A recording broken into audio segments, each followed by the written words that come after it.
What happens if you cannot insure your investment real estate? Well, in this video, I'm going to break it down for you on how to protect your assets if you should run into that situation. All right, let's get started. Okay, so this idea for this video all came about because I was reached out to by a client who informed me he was being sued because somebody was injured on one of his investment properties in Florida. And so as I started digging into the facts behind the situation and exploring what possibly went wrong and what we're doing with this asset protection, he dropped a nugget on me. He said, "Oh, by the way, Clint, these properties are not insured." And I said, "What do you mean these properties?" He said, "Well, I have a few properties in the same limited liability company." Now, if you've watched any of my videos and if you've listened to any of my strategies, I tell you the same thing. Do not put multiple properties into one limited liability company for this exact same reason, because now all of those properties are at risk. And on top of that, he has no insurance.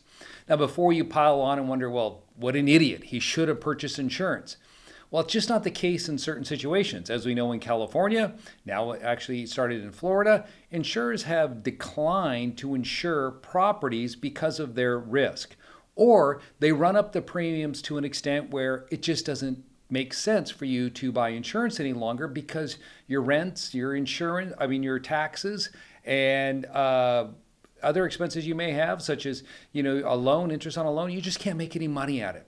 So when it comes to protecting property that you cannot insure or you think may be at risk of where you might have to drop the insurance, here are some strategies you should consider in protecting those assets. Okay, so what am I talking about now? Well, here's what you need to do. If you have real estate and you've got some property, let's just take one property for instance. What is the first thing we need to do to make sure that when we do not have insurance on property, we got to make sure that that property is in its own separate entity. So the story that I shared with you about a particular individual client, what he had done is he had 3 properties inside of one limited liability company. And unfortunately, let's say this is the property right here that is uninsured. So that means that when this claim, should it go to trial and should they win a judgment against the limited liability company that he set up, there's no insurance to backstop that claim. So everything that he has inside of this one limited liability company is going to be at risk. So it makes a lot of sense, does it not, to then separate out all of your assets. So in this particular case, if you have any property that you carry very little insurance on because of the cost, or you can't insure it, those properties definitely need to be held in their own entity. So what we would want to do here then is separate this out so each property has its own entity. And they could be LLCs, it might be, maybe it's a land trust. It really depends on the type of structure that you're setting up and where the property is located. Okay, so now we're in agreement. We're going to put one property per entity. Now, the second thing about this type of structuring is that when you break the assets up and you put one property per entity, yes, you're minimizing your overall asset protection risk. That is, if that lawsuit goes forwards and there's a judgment entered against the LLC, then it's only this property that's at risk. This one is okay. It's free and clear, right? Because it's not owned by that LLC that is being sued. However, as in the case of this individual, this property was fully paid off. It had a lot of equity in it. So you may lose a lawsuit, you may protect your other properties, but that one property is at risk because of that all that equity that's in there, you could potentially lose it. So there is the other issue you have to face. That is protecting the equity inside of your property. Now, how do we go about doing that? Well, obviously you cannot get a loan from a traditional lender because lenders are not going to loan you property if you can't get insurance on it or you fail to carry insurance. So that takes out the traditional method where I would possibly tell you to go and obtain an equity line of credit against your property, strip out the equity, pull the cash out, park it somewhere else. It's not going to happen here. So what we need to do is be strategic in our planning and look at that property and say, for example, let's say this one had $250,000 in equity sitting inside of it. Hey, I'm sure the creditor's attorney ran an asset search, saw the value of that property, saw that there was no debt on it, and they realized, hey, there's a payday here for my client. So what I want to do then is make that equity disappear. So in this particular case, what I'm going to do is I need to set up an entity that I'm not associated with, okay? Because this is a key component to this strategy right now. Because what I'm about to share with you, you do not want to have your fingerprints anywhere near it. And the reason I say that is because if it can be shown that you're the one engaging in this strategy, then a crafty attorney is going to look at it and make some assumptions that are typically going to be in his favor. That the strategy I'm about to share with you doesn't really have any economic substance, and there's nothing that they could go after, or they could go after you and still get a just recovery, in their opinion. So that's what I mean, we don't want to have your fingerprints over it. Now, how do we do that with this strategy? Well, the first thing you need to do is you need to create a Wyoming LLC. Now, this Wyoming limited liability company, or actually, let me rephrase that. Let's assume that you followed my other advice on my videos and you've already set up a Wyoming LLC. Okay, so let's say this Wyoming LLC is holding these two red boxes here, providing anonymity. Well, then if I was going to do this strategy, I would actually create not a Wyoming LLC, I would set up a Delaware LLC in this strategy. Now, if you don't have a Wyoming LLC, make it Wyoming. If you already are using a Wyoming LLC to hold these two rental property LLCs that I have on the screen here, then set up a Delaware LLC. Now, if you're wondering why am I recommending Delaware for this particular strategy I'm about to share with you, it's because when you look at this company here, if I was an attorney and I saw it's owned by a Wyoming LLC, and then I see that this property is encumbered by a second Wyoming LLC, I might sit there and go, I wonder if there's some connection here, because Wyoming appears to be all over the place with this particular type of structure. So what I want to do is create some confusion, break that link, and that's why I'm going to choose Delaware for what I'm about to show you, because you'll see Wyoming here, but then when you see what we're about to do with the Delaware, it breaks out apart. So you can't think that, hey, maybe this is all one and the same individual doing some of that crafty asset protection stuff that we saw on this guy's YouTube channel named Clint Coons. So what I'm going to do now is I'm going to create this second limited liability company. I'm going to be over here owning the second LLC. Now, I set up the LLC and I'm going to put some cash into it. I'm going to open up a bank account. Now, the amount of money you move into here, you're going to find out in a second. You may want to put a lot of money into there, or you could put a few bucks in there. That really doesn't matter for about what we're about to do. Depends on how much protection you want. But let's assume that I put in $100. Again, this is not relevant right away. So if I put $100 in there, so now I have a fully functioning, operating limited liability company set up in Delaware. Then I'm going to enter into an agreement, a line of credit agreement with this LLC. So what happens is my Delaware LLC is going to agree to loan my Redbox LLC, in this case it's Florida.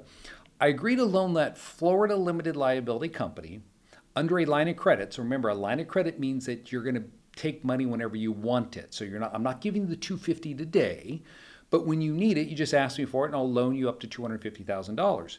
So there's going to be a line of credit agreement here, and not for $250. I'm going to put it for $289,000. Now I pick an odd number because I don't want it to match exactly what the equity is in the property. I want it to be a little over, and I want it to be an odd number because typically if you're going to go out and you're going to get a HELOC on a property or you're going to borrow money, it's not so often that they're always just in round, even numbers. They can be odd. So make it an odd number. Again, these are all the little things that I think throw someone off when they're sniffing around and saying, hey, is there something to go after here? So when I do that, I enter into this loan agreement. Again, you're signing both sides of this. So you're in complete control here. Once I do that, then my Delaware entity, because I'm going to throw my Delaware hat on, is going to want collateral in exchange to loan the $250. So in order to get that collateral, I'm going to tell my Redbox, you have to give me a first deed of trust or a mortgage against your property. So I'm going to throw my red hat on again and say, yeah, I'll grant you a mortgage against the property or a first deed of trust.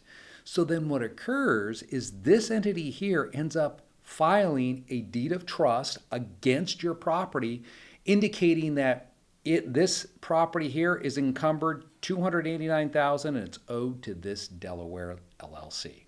So that shows up as an encumbrance. And if you were to pull title, you would see that that property is encumbered by this Delaware LLC that you're not associated with because Delaware offers privacy just like Wyoming to the tune of $289,000. So now if I'm a creditor and I'm looking at this strategy, and I see this, or excuse me, not the strategy, but the property, and I see that it's encumbered, I'm probably going to be willing to settle for whatever I think that I could possibly get out of this owner of this property. Because by taking it all the way to its natural conclusion, there's not going to be anything left for me there, especially when you let the creditor know, hey, I don't even have any insurance because I couldn't get insurance on the property. So using this type of strategy, I think, is a great way to go. Now, how do we improve it? Okay, so you see in this example here, I didn't actually move any money. I just entered into the line of credit. So if the attorney was just hell-bent on going after you and they're going to go anyways and try to get a judgment against it, well, this type of loan here that we just did, it's a smokescreen. You can't say I'm owed $289,000 if that property was sold, so all those proceeds flow back to your Delaware LLC because you never loaned the money. So that's why I said you may want to move more money in. So a strategy that we've done with other clients is we will actually move into this entity, maybe $300,000, and then we'll transfer $289,000 to this LLC. Boom, transferred right over. Now, of course, it comes into the LLC. Are you going to leave it there? Heck no, because we know that doesn't make any sense, because if the LLC gets sued, we lose our cash. So instead, we'll distribute the cash back down to here and park it down here, and we can actually take it out. It doesn't matter. But the point is, if someone comes after you and they do obtain a judgment against the LLC, and then you're brought into a debtor's exam and they ask you, did you actually borrow the money? Your answer is yes. And so if they force you to sell this property, then that loan's going to get paid off from the sale proceeds. So that's how you could protect your equity if you had the cash to do this. So this type of strategy planning is for those situations where all of our other options, obtaining insurance, you just exhausted them. It just no longer makes financial sense, or it's not possible. Well, then we got to start digging deeper to find some types of plans that can help protect us. Now, one other thing I want to note here in this overall strategy, if you have certain properties, let's say I had a portfolio of 6 homes. Okay, so I've got these 6 properties that I own. I'm just going to put 3 on. Let's do them all. So I have 6 properties, and I can insure these 4 properties here, but I can't insure these 2. I would caution you on the strategy of just doing this, setting up one Wyoming LLC here and putting each property in its own LLC like this and dropping them all down to the same Wyoming LLC. If it was my asset, what I would end up doing, because Wyoming LLCs are an inexpensive entity to set up and maintain, they're disregarded, they don't have to file tax returns if you set them up the right way, I would do this. I would have this one owned by a Wyoming LLC, and I'd have this one owned by a Wyoming LLC. Now, why?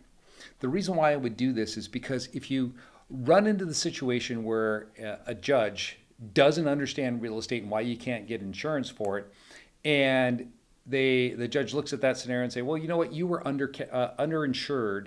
Well, yeah, no insurance, and therefore we're not going to give you the protection of the entity. So when you hear the words piercing the corporate veil, this is one area where an attorney could argue. Now, whether or not they win depends on the facts and circumstances, and more importantly, the judge. They could argue, hey, he did not insure his property against a foreseeable risk of harm that could come from having tenants in there. Therefore, he should not have the protection of that structure. Now, if the judge buys off on that argument, then that means the judge will ignore this limited liability company, and the owner then becomes the responsible party. Well, so here's why I then just recommended separating out these LLCs into a separate Wyoming LLC. So red box to blue box, red box to blue box.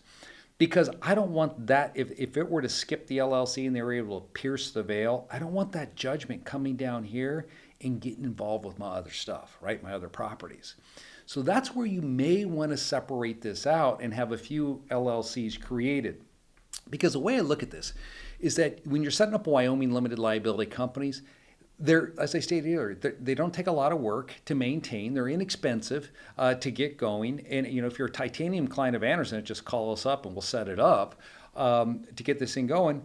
And it gives you a tremendous amount of protection. If you look at the investment to set up the LLC versus the reward, if something were to happen, you're going to do that calculation. You're going to say that's probably one of the best investments you ever made in your lifetime, was providing yourself that type of protection. Hey, listen, if you like this type of information and you want to learn more about how to protect your assets, go into the show notes. Go into the show notes. I have a link in there that you can click on that link and you can set up a free strategy session with our firm. And we will actually analyze your current situation, break down the assets, and develop a plan for you. Whether or not you use us or not, that's up to you. But what we want to do is make sure you get you started on the right path to protecting your assets. Take care.